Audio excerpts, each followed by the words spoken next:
hearing so far, and I hope that everyone who's at home listening is also hearing, is getting involved, talk to as many people as possible, get creative, and just get out there. You're listening to the Teak Nation podcast with Donnie Aldrich, where we strive to educate, inspire, and entertain you with tips and lessons from frauders and friends of TKE. Thank you for joining us.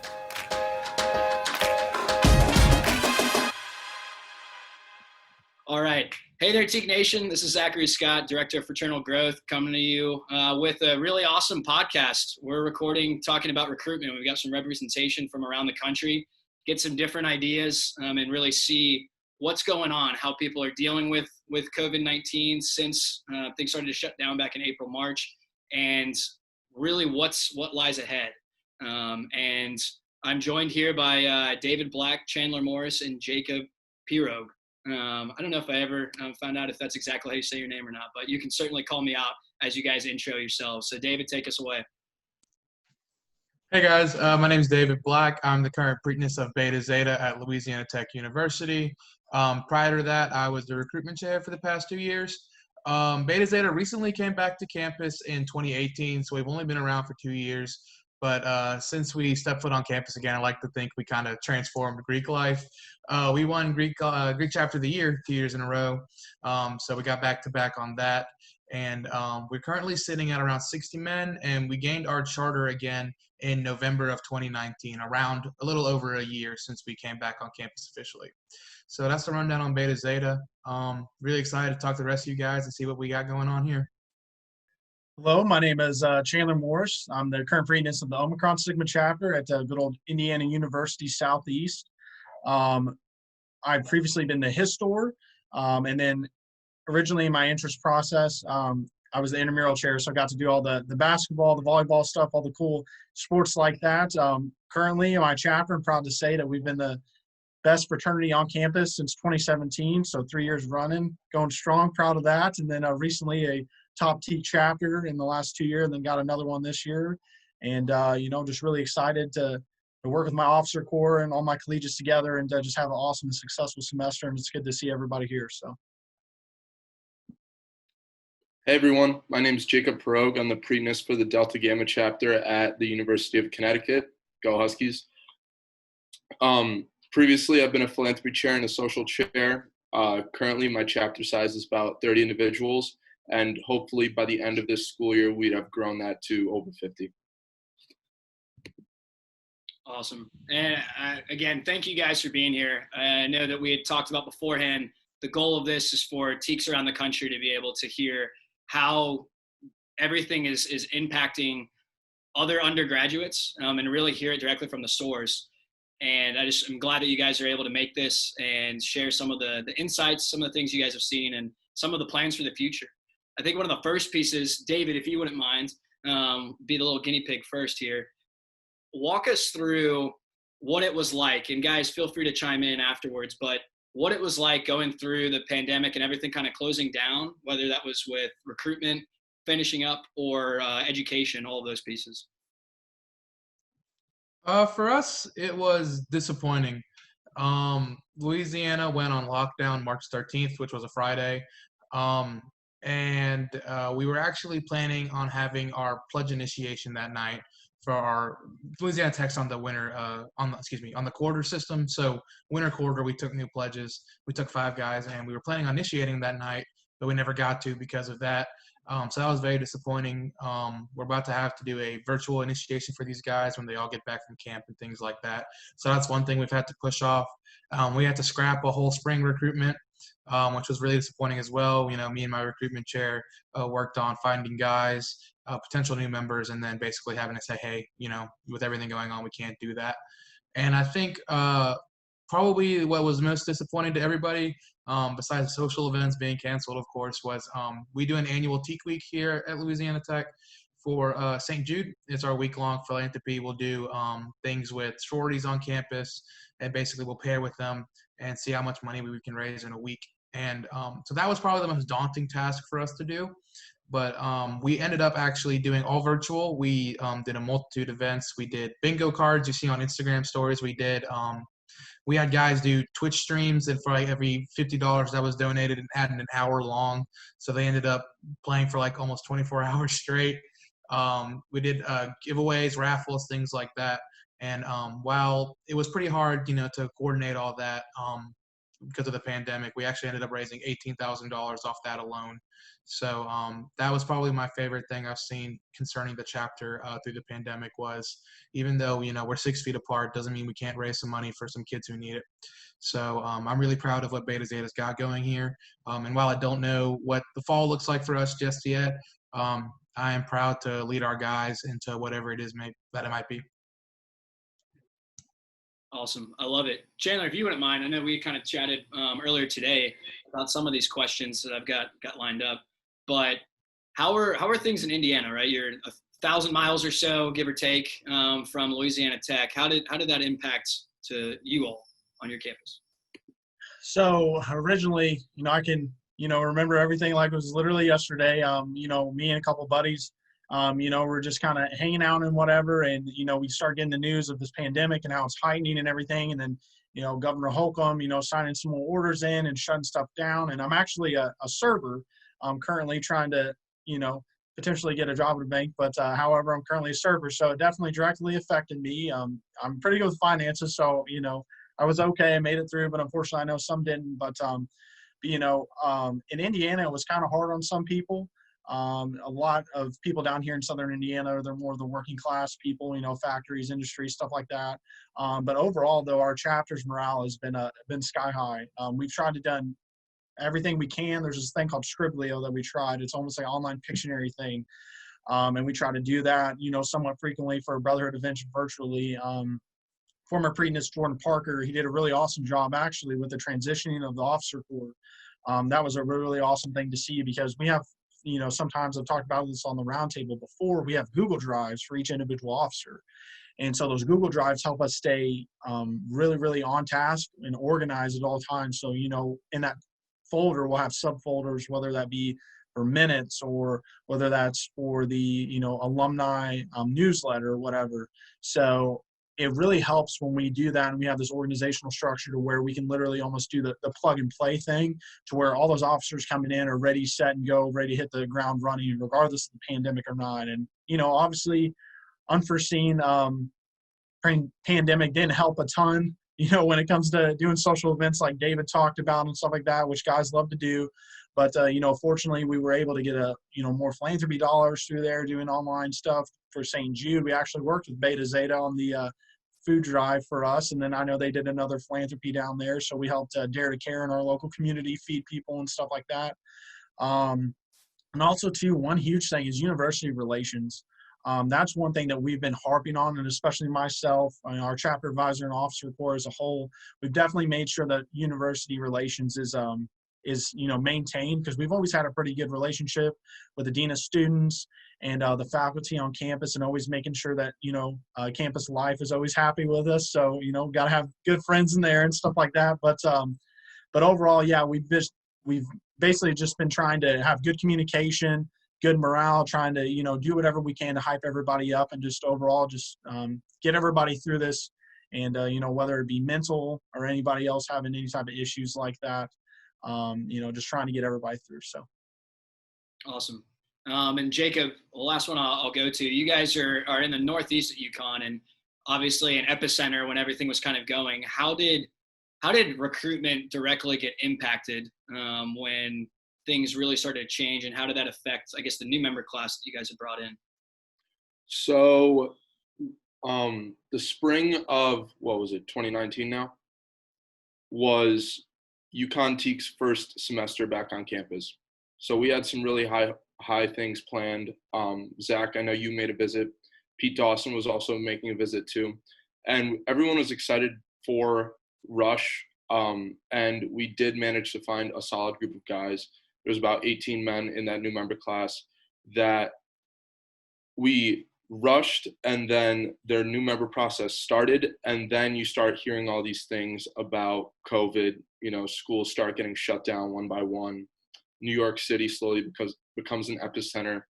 And then I remember sometime in March, spring break happened, and there was all this uncertainty in the air. No one really knew what was going to happen after we had returned. And I think that was really kind of a turning point, that spring break, when people had left, gone on vacation, and came back with the virus. And then the school decided to pull the plug, was like, classes from now on are online. And that presented a unique struggle because we had to shift our new member process virtually online. Luckily, the new members managed to hold out, and we got ourselves a pledge class of 18 people. So that was a major success. And it capitalized definitely on the enthusiasm that we had earlier in the semester. And now we find ourselves in another unique position of trying to repeat that type of success, without having the benefit of that enthusiastic first half of the semester. Because, people come back to campus, they're excited to see their friends again. Syllabus week happens. There's philanthropy events going on. We're able to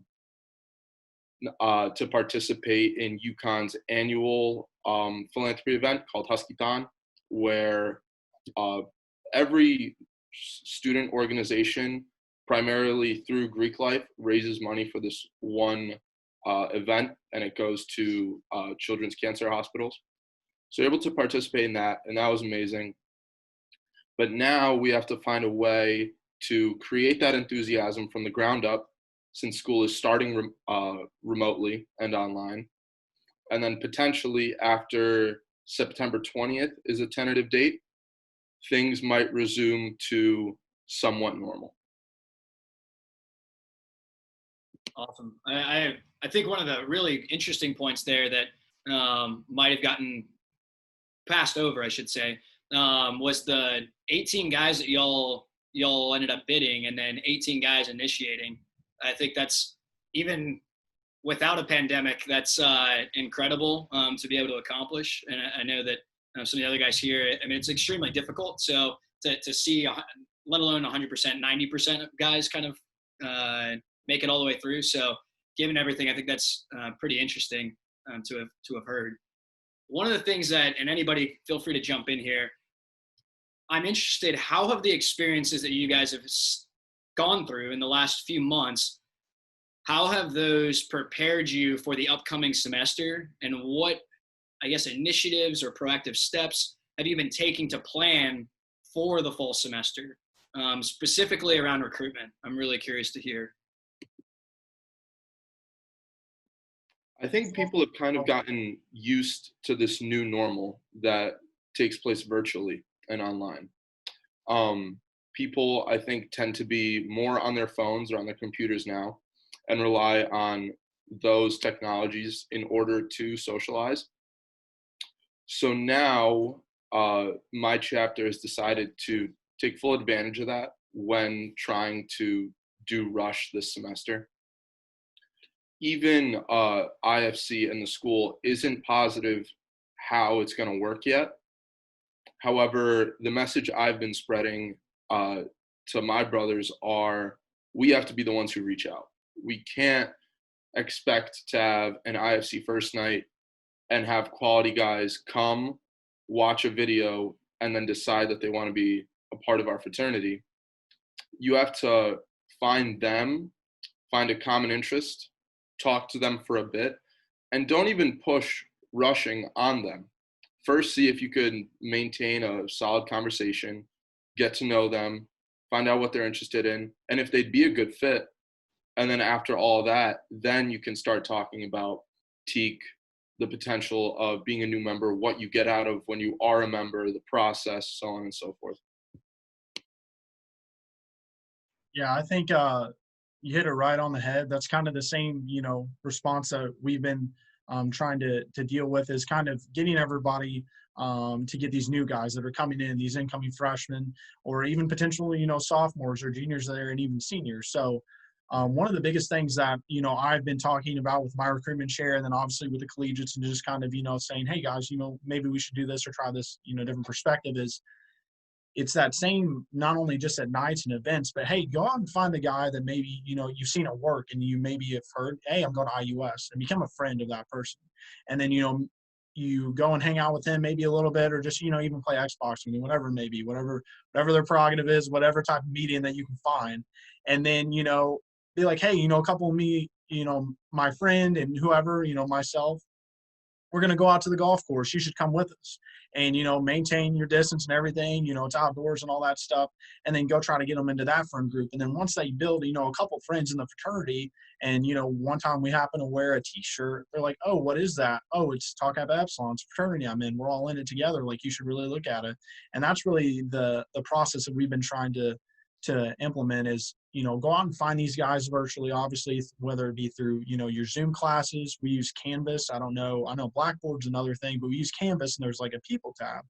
And our rush chair actually came up with this. And so essentially go on that people tab and you find some guys, maybe look at their bio, be like, oh, I'm engaged in this on campus, or I'm engaged in this, whether it's, the campus engagement activities board or whatever it may be. And those are good guys to start targeting and looking at. So that's one thing where we've been at with recruitment, is doing that. And then obviously doing some innovative events, as far as like we've thought about doing kayaking and stuff like that, be outdoors, be distance from each other, but still, have fun, go out and, like, there's this place called Blue River that we love to go. So things like that definitely, we've been trying to implement through our rush process. So. Yeah, you guys both said it. For me, when we came back on campus, I was the recruitment chair, and I never went through formal recruitment myself, so I had no idea what to expect. So the one thing that we did well was being someone's friend first. So that's something that you can do no matter if you're 6 feet apart, if you're only on the phone or whatever. If it's through Instagram, Twitter, whatever it is, you can still be somebody's friend. So that's one thing that we've adjusted to do. My recruitment chair and I and a bunch of other guys have been stalking the Law Tech 2024 page, where freshmen can send in like a little bio about themselves. You can read about their major and things like that. And anyone who seems to be qualified enough to be a TKE, in our opinion, we always hit them with the follow, strike up a little conversation in the DMs. Don't make any rush violations if my IFC advisor listens to this, but it's always, hey, sign up for rush, and just talking about things in common. So that's one thing that we're trying to do. We also have some other ideas planned. I actually have an IFC meeting right after this to figure out more about rush. So a little, I wish these times could have flipped, but no, whatever it is, I know that we're going to have a positive attitude about it. Even if it's a record low guy, sign up for rush. That's still high quality guys somewhere in there that we can find that would benefit from us and also contribute to us. So that's what our mindset is, and we're going to find them no matter what it takes. I love that positivity and that energy. What are some other ideas, that potentially you guys have thought of? I know that some of you guys threw in some pieces there, and if there are other ones, I'm certain that other TKEs that are listening to this would love to hear them, even if they're kind of crazy out there and haven't been tried and true just yet. But I know it's a piece that at headquarters we've heard quite a bit about. So if anybody's got that, please throw in some of those. So I know that brothers in TKE might feel worried about the upcoming semester because it's unconventional.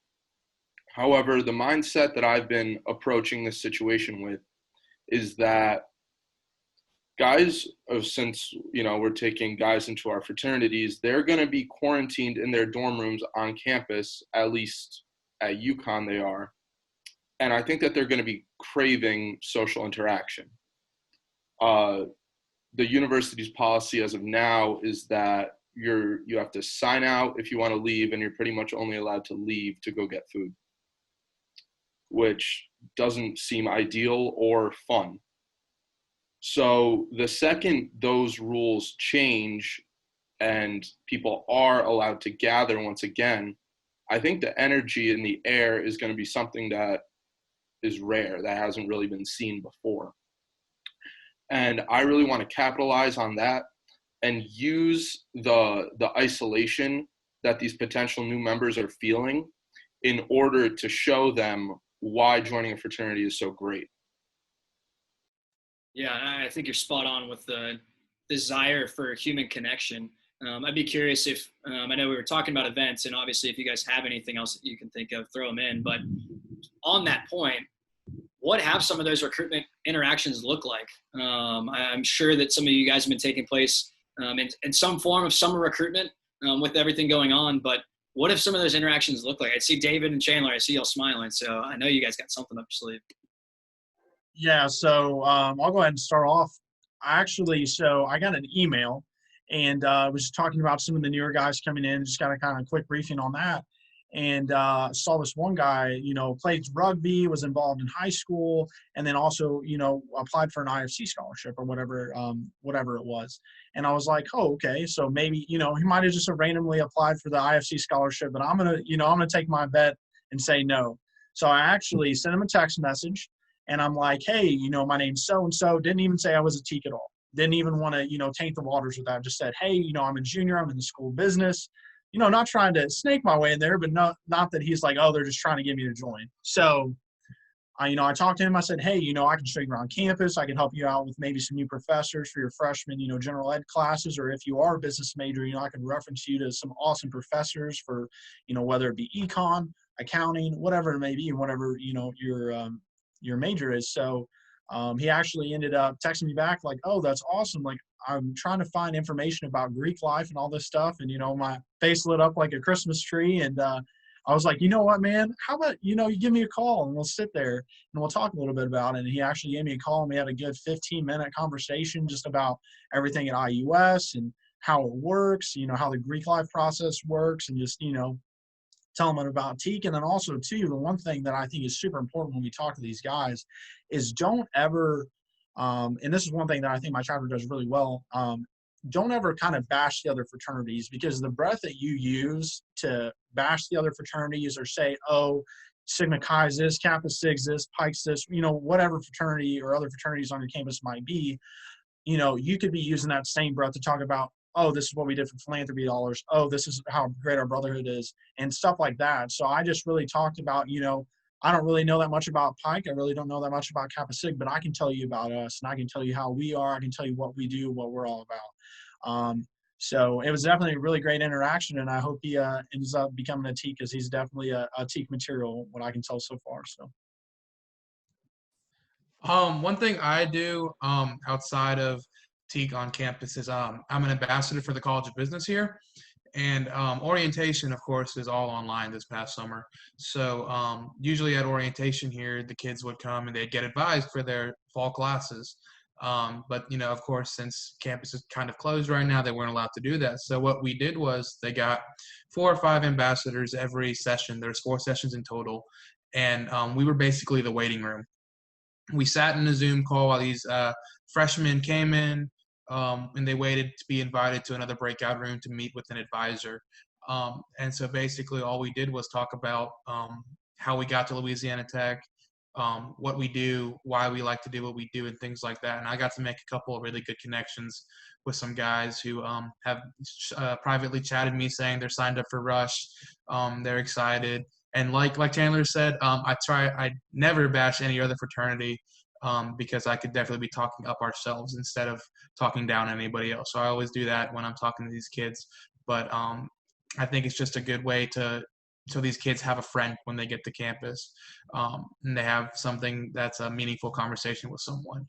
One other kind of unconventional thing I've kind of done is there's a Law Tech parents and students page, which is basically where a bunch of concerned moms and dads will post questions about their kids coming to college, asking about dorm sizes, things like that. And every so once in a while, you'll see a mom ask about is Greek life right for her son? And I'm always in the comments promoting Rush. I talk about what Greek life in total has done for me, how it's changed my life, how it's put me in positions I never would have been in if it weren't for TKE, but also just Greek life in total. And I always get a bunch of DMs from other moms and people asking me like, well, what's it like? Is all the rumors and stuff, all that crap true? And I'm always proud to say, no, it's not. But sign up for Rush and you can go find a great group of guys somewhere on campus. And hopefully it's us. That's awesome.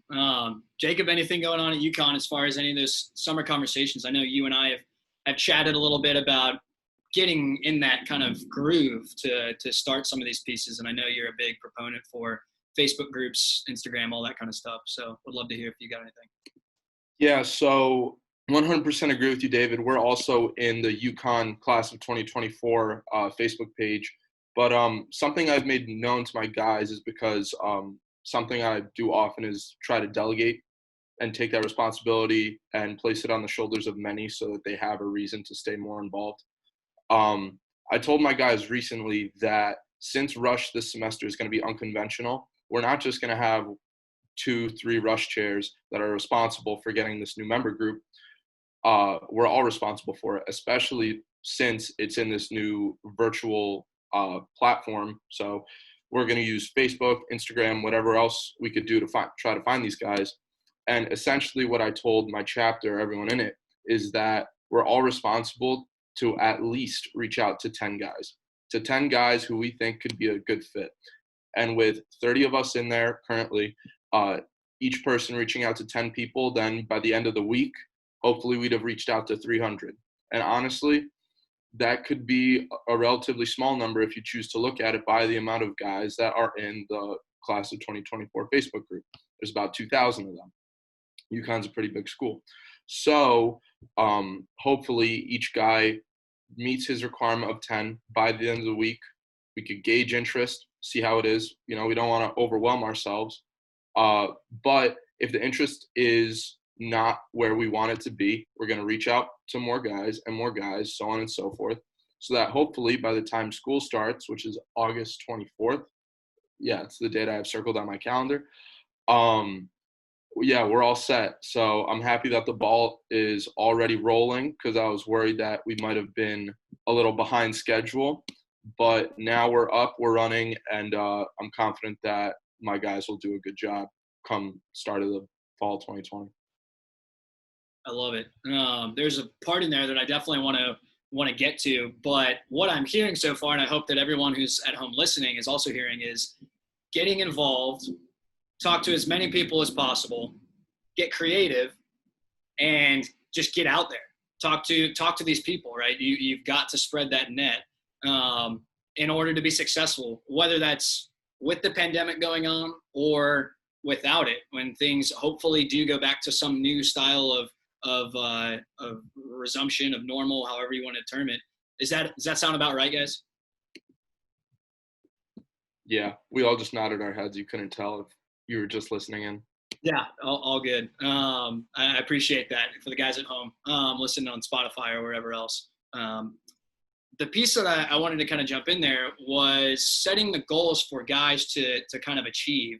And I think that's something that a lot of groups, regardless of being in TEAC or even in another fraternity, but setting goals for guys to go out and achieve, how are we following up on those and then ensuring that?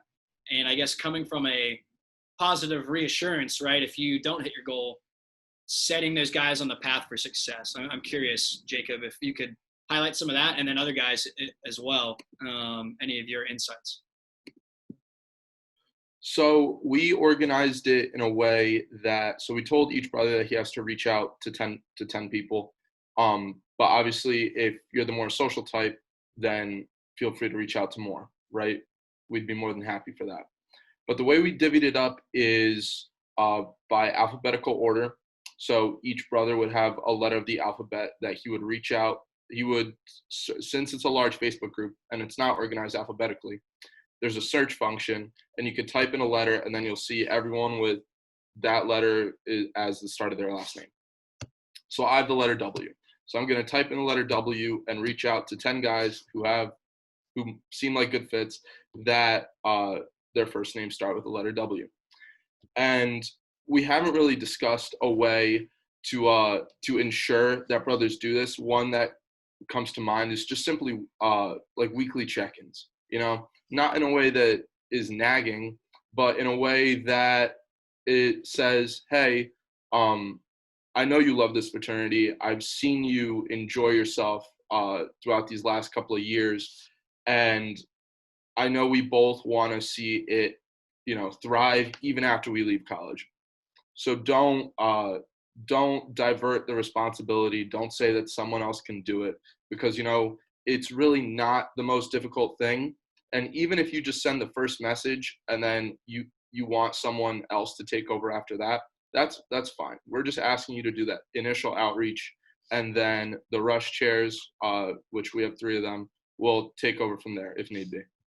Yeah, I think one of the biggest things, especially about like check-ins and stuff like that. So we have like weekly meetings still. They're virtual, like over Zoom, and we've been doing that actually since the pandemic hit. Just trying to continue that normal function of operations that the chapter has going. And we've kind of done the same thing. Hey, reach out to 5 guys. Find them on social media. Reach out again, like I was talking about, those canvas groups and stuff like that. And I think one huge thing that, we talk about recruitment and all that because, new guys are the lifeblood of the fraternity is, the going phrase. But I think retention is another huge thing, especially during this time of COVID-19 that we definitely have to remember. And I know, Rush is so fun. It's exciting. We get to go, whether it's bowling or going to the golf course, going to Top Golf, the driving range, going bowling or whatever it may be, and just having fun with these new guys because, it's new, it's exciting. But, having those brotherhood events and stuff like that and doing that work on the back end to make sure those guys are there for retention purposes and continually giving value to their fraternal experience is super, super important. And another huge thing, though, with the dovetail of recruitment that we've worked on a lot, and for those teaks that are listening out there, I would recommend, if you haven't really thought about it, but maybe do kind of almost like an apparel line type of thing. So we're doing Rush shirts, we're doing polos, and we're doing pullovers. So that way, throughout the entire semester, we got teak gear ready to go for every single one of our guys, ready to whatever climate, whatever type of environment that we're in, whether we're, in a church or whether we're, at the restaurant down the street, we're repping teak and everybody can see it. So, and then also too, promoting all that, on social media, whether it be Instagram, Twitter, a Snapchat group, Facebook, getting all that information out there and making sure people know who the teaks are, what we're about, and trying to, get interest that way. So for us, we actually have had this going since like December. So we had our brotherhood retreat end of November, beginning of December to kind of kick off winter quarter.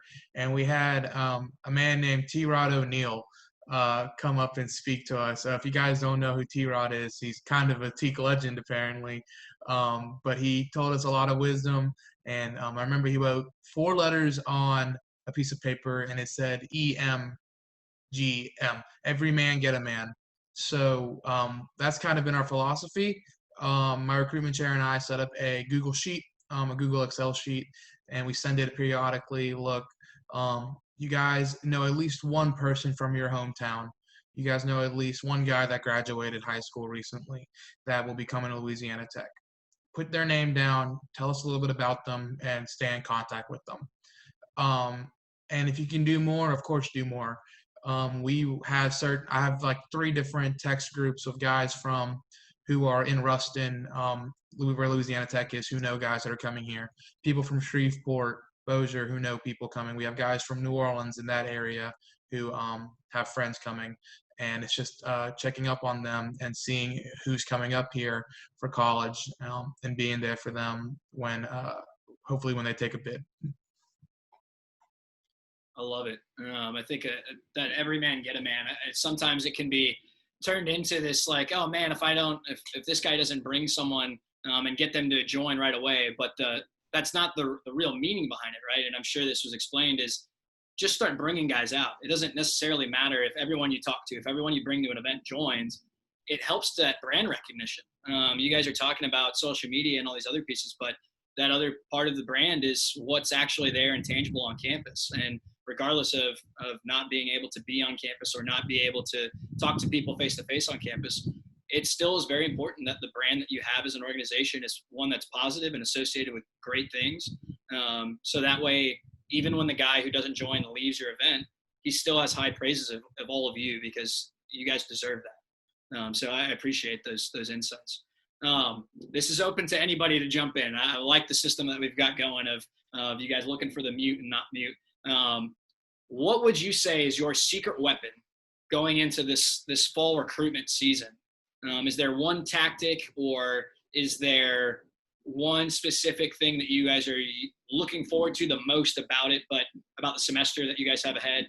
But what is that kind of secret weapon that you guys have going in? And maybe it's a guy in the chapter, but would love to hear that. I think one of the biggest things that we can utilize, it's kind of that secret sauce, is alumni. Man, do alumni have great insight throughout the years. You know, they've seen it all. You know, I've only been in since, 2018. And, you know, they've been around this fraternity for, you know, depending on if it's one of the founders or it's a guy that graduated only 4 years ago, you know, they've seen it all. And getting that insight from alumni is invaluable. Like, you can't get it anywhere else. And asking them for recruitment ideas, or, you know, how would you approach a guy, or how, you know, how would you do this, or how do you think about like certain brotherhood events, or, you know, what can we do differently? And the BOA as well, Board of Advisors, and then also 2 chapter advisors. Like those, all 3 of those together are just really your secret weapons for success, because all of them want to see you succeed.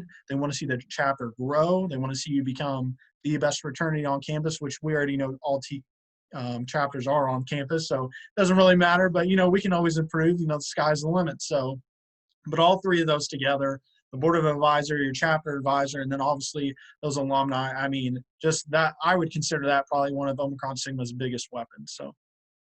Yeah, sorry, Jacob. I'm gonna just kind of echo with what Chandler said. Alumni is something that Beta-Zeta has a lot of. When we got the scroll back after we came back in 2018, we were already in the 1300s, meaning there were already 1300 alumni behind us. And a lot of them are still very active in the town of Ruston. I actually grabbed lunch from a food truck today and had a conversation with the chef who was actually a TKE alumni here. So we talked for a good little bit. And it's crazy to see how the fraternity is different now than it was then, but it's always nice to hear from our alumni. But kind of going back since day one for us, our not even really secret weapon, but one thing we always like to keep in our forefront is to never blow smoke in someone's face. We came in we joined ISC in Greek life in a time where Greek life around the nation was under attack. And we weren't going to lie and say we're going to have the coolest house, we're going to throw the biggest parties, all this stuff. We were just being friends.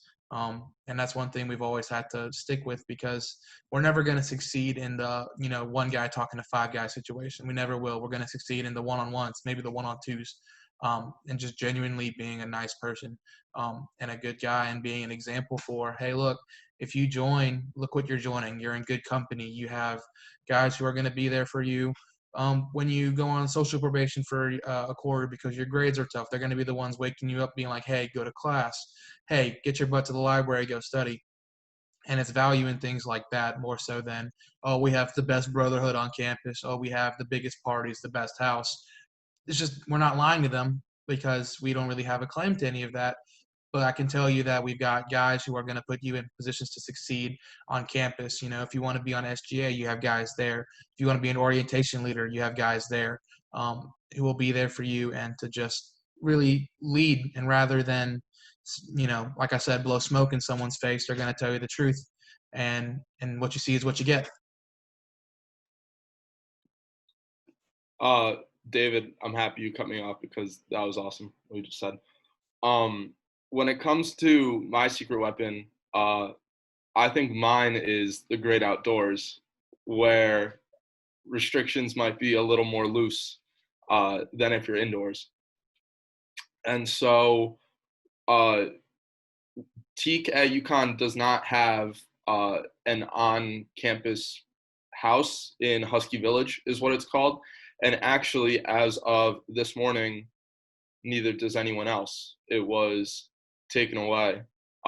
Not permanently, just for this semester. No one is really sure what it's going to be used for. They said it's for utility space.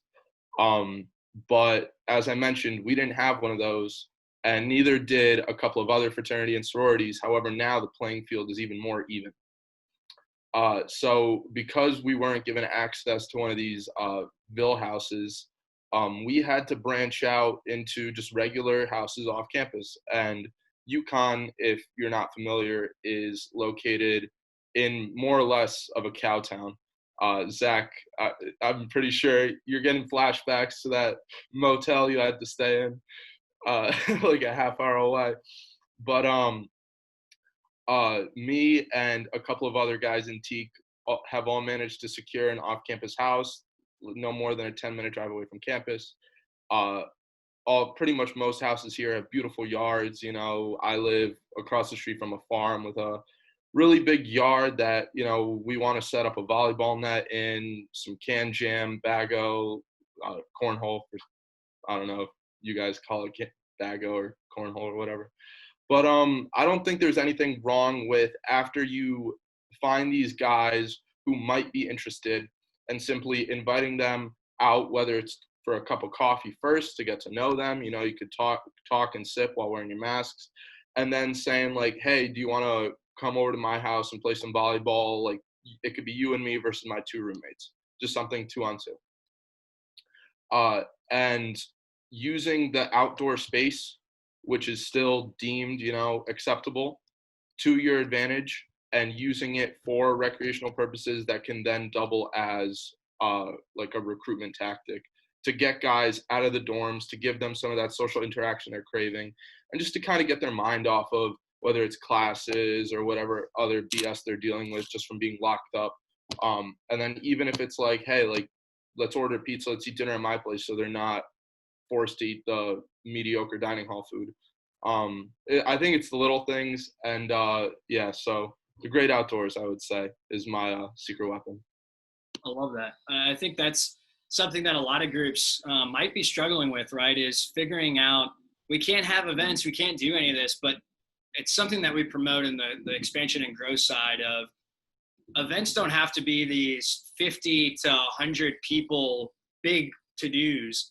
They can just simply be you grabbing a cup of coffee, or you playing video games, if you're following the rules of your campus and town and all of that, playing volleyball out on your backyard. I think those are some really great ideas there. And getting guys, hopefully, if you're listening, taking notes of the simple things of, if you're building a friendship, default to the things that you would normally do, right? Grabbing a cup of coffee to get to know somebody. Maybe it is meeting them in the, unfortunately, not so great dining hall. Maybe it is inviting them, hey, last time we met, we went to the really unfortunate dining hall situation. How about instead you come over for pizza? And I'm going to invite some other buddies. If you don't feel comfortable, that's totally okay. But I wanted to offer that. I think that's, you're hitting the nail right on the head with that. And I know that all of you guys kind of see it the same way, which is awesome. So for those guys listening, watching, take note of that. Recruitment events don't have to be these big things. They can be just as simple as getting to know someone over coffee. The next piece that I kind of had, what would be some of the advice that you guys would give to another TEAC who's listening? What would be one of your crucial pieces of advice? I know that throughout this podcast, you guys have been talking about different things that you guys are planning to try, have been doing, but what would be that singular bit of advice from you and your group that you would want to pass on to someone listening? I think it's 2 simple words: have fun. And I know, you know, some people might be like, oh, well, that's a really simple answer. You know, if you take it super serious, you're super analytical about everything all the time, whether it's, you know, getting everything prepared for Rush or doing stuff for Brotherhood, talking to alumni, just have fun with it, you know, mix it up a little bit, do whatever you need to do to create that atmosphere of fun. You know, we're not some business corporation trying to make $500 billion a year. And, you know, we don't got all these charts and flow sheets and everything. We're a fraternity. We're a social fraternity. You know, we're brothers in the bond. You know, we all took the bond together. We all share that experience. We all share that love of just socializing with our fellow man and interacting and being better men for a better world. So, I mean, my 2 words for everybody is, man, just have fun. That's what it's all about. And especially in a time like this, we got to. I love that, Chandler. David, I was going to give you a second to talk, but we're glad that we got this whole Zoom thing down. I was going to say, as you think, so you will become, and so your outcome will be. So your thoughts will manifest themselves. If you're feeling worried or anxious about this upcoming semester, that might correlate into the result that you get. You know, I think it's absolutely important to have a positive mindset at all times. You know, if you see an obstacle in your way, you know, take it head on, get over it, and then know that there's going to be another one around the corner. Can't let it really get you down or upset you. You have to remain positive throughout the process. And then in my experience, that tends to have a way to just kind of make things better. Things tend to fall into place if you have a positive attitude about them. So yeah, I would say don't be anxious, don't be negative. Definitely don't be lazy or stressed out thinking that, oh, well, every other fraternity on campus is going to struggle, so we're going to struggle too, or other fraternities on campus aren't even rushing, so we're not going to rush. Don't base it off the actions or thoughts and opinions of others. Do what you think is right for your chapter, and then first and foremost, just remain positive, stay upbeat, keep the morale high in your chapter, and then if you guys can be the beacon of hope on campus during this time where most people aren't expecting much, I pretty much guarantee that you'll be rewarded handsomely with a good new member class. Yeah, Jacob, I felt bad, so I wanted to go ahead and let you take that spot for this question. But for me, if I had 2 words, it's be truthful. I think, like I'm going to go ahead and say it. When I talked about how we recruit guys, it's always being truthful. So I think that's one thing to keep in mind. But Jacob also said it. Having a positive mindset is extremely important. But I'm also going to say this. It's going to be hard at times to have that. Especially coming up in the fall where, like, I'm not going to lie, like, it's going to be different. It's going to be tougher. It's going to be all these things. Is be truthful, not only to yourself, but to your brothers around you.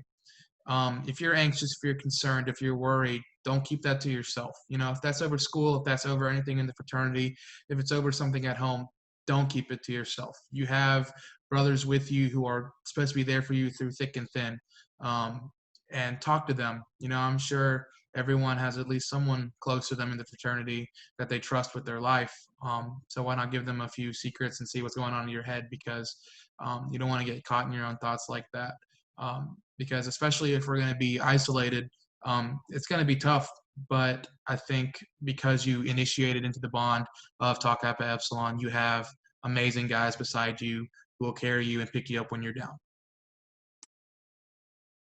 I love that. I think that's a resounding message I think a lot of guys can get behind. And hopefully you guys have now all met each other and can use one another in case your brothers are really getting under your skin a little bit with everything going on. But I think that's a really powerful message of utilizing one another. Speaking of powerful messages, what's something that you guys individually have heard here on this little podcast we're doing that's been impactful to you in the last 45 or so minutes, and why is that? I think one of the things that I definitely took away is just seeing, I guess not necessarily the powerful message, but seeing the purview of where you guys are at, at certain, universities, LA Tech and UConn. And because every region's kind of different, every school's got a different type of culture and everything else, and using that to, my advantage here at Omicron-Sigma for my chapter to succeed, geez, can't talk, is just, awesome. Because I know a lot of times, especially now with this whole thing, it's already hard enough to sometimes keep communication high, with your chapter, and you let alone reaching out to, other chapters around the nation. So I think as far as kind of just seeing the prerogative of where you guys are at, what you're doing and everything else is going to benefit us greatly and Teague Nation greatly. So that's really, I think, the biggest takeaway that I've got from this, all the perspectives. So. Key takeaway that I got is something that Chandler and David both touched upon, is the use of social media to kind of boost your presence during this time that people are on their phones a lot. So Chandler, you mentioned selling rush shirts and polos and make those widely available. I like that. I'm going to definitely adopt that idea as well. And then David, you mentioned that last semester, after you were forced to go online and leave school, that you were able to still pull off Teak Week virtually. I think that's amazing. And I was trying to do UConn's own Teak Week last semester, and it was sort of a failure. It didn't come to this grand fruition and it didn't live up to the idea that we wanted it to be. So we'll take the lessons from and learn from our mistakes from that happening. but I would love to talk with you more in the future one-on-one on how you were able to pull off a virtual Teak Week event and have it be so successful. So that's definitely something I've learned and that I want to implement into my own chapter. For sure. I'll have to get you in touch with my philanthropy chair on that end. But for me, one thing that Jacob really hit on was using the outdoors. It's something that I didn't really think of. We're in a time where, Jacob said it earlier, everyone's by their phone or on their computer. We have guys who love to golf. Why don't they bring new friends out to golf with them? We have guys who want to go play soccer this week. Why don't we invite some new guys? And I think that's something that when we started out, we did very well. But once we started getting into the ISU recruitments and what we could and couldn't do, that's something that kind of faded out in terms of official recruitment events. So for us, it doesn't have to be a recruitment event, like I said. It's just some friends going to go kick a soccer ball. So that's something I really took, and I think I'm going to implement over here at Beta-Zeta. I love it. That's really those are the major pieces that I think a lot of guys out there have had questions about that we've seen as headquarters staffers, and I appreciate you guys taking that time. I'll give you guys a chance here, though. What are some final pieces, if there's anything? You certainly don't need to talk, but if there are some final thoughts that you had, I know we kind of had that question before, but if you had a chance to think of something else, I know that the guys would appreciate it. Go for it. Yeah, absolutely. I think really one of my final thoughts just about this whole pandemic and everything else is, so my grandfather used to tell me this when I was really, really young, and he always used to look at me and say, Chandler, there's no sense of worrying about something you can't do nothing about. So we can't do anything about this pandemic. We're going to let all the scientists and all those people, do their thing. Hopefully a vaccine comes out. But until then, hey, let's just do our thing. Let's just keep rocking, utilizing those things like Jacob talked about, going to the outdoors, like Dave talked about, the Teak Weeks and stuff like that. And we just got to get out there. We just got to keep pushing. We got to keep going, and don't even think about it. Let's not even act like it's pandemic. Let's just act like, we're going out a different way. Obviously, social events and all that different stuff, vary. So it's not exactly the same, but we can make and take advantage of the situation into whatever we want it to be. We can be the most successful fraternity on every single campus that we are on across the nation. And there's, no reason to stop us. One thing that I wanted to mention before on the topic of social media that I just want to give a quick shout out to the amazing resources at, I think it's teak.org/rush. I definitely passed that along to my social media manager who manages UConn Teak, saying, look at this amazing resource that they gave for you. They have pre-made posts that are phenomenal. And I told them definitely take advantage of this, use it, because I think that it will definitely boost our presence on social media and it will make us look even better than we already do. So thank you for that. What I was going to say is to keep the faith. Teak's been around for a long time. So whether you're on your exec board, whether you're a brand new member, the fraternity is going to be there when this is all over. So keep that faith. Teak's seen a lot. This obviously is very unprecedented times for us, but there is a light at the end of the tunnel. We'll get there. But also to value your time with your brothers. I sit down and I think what I would give to be blaring Mr. Brightside with a bunch of my friends or something like that right now. But obviously we can't. But, whenever we get together, whenever this is over, I know that it's going to be a fun time because we'll actually get to, see each other in person and do things again. So just value the times that you do have with them. That's awesome. I think everyone is on the same page there of looking forward to being able to sing Mr. Brightside at their local college bar or wherever it may be. So I appreciate that message. And Jacob, I really like that piece. I know that the guys who will be editing this later, TJ, Garrett, Alex Baker, the communications team, they've worked extremely hard to provide those resources. And I guess that would be my final piece before we kind of close out here is utilize those resources.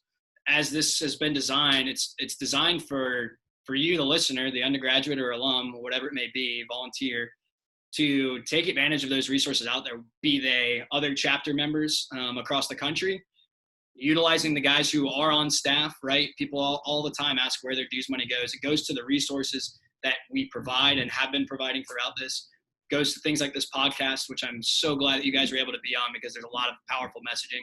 And it goes to the guys who can impart other knowledge that you're hearing from other groups like you three. So I appreciate you guys taking the time. I know that you guys, David, you have another call to go hop onto. Hopefully you aren't too late for it. But again, thank you so much for making the time to be here. Thank you for sharing the insights, the struggles, concerns, and thought-provoking ideas that you all have. And I know that everybody in Teak Nation who listens to this will be better for it. So again, thank you so much. With that being said, until next time, Teak Nation, have a great day.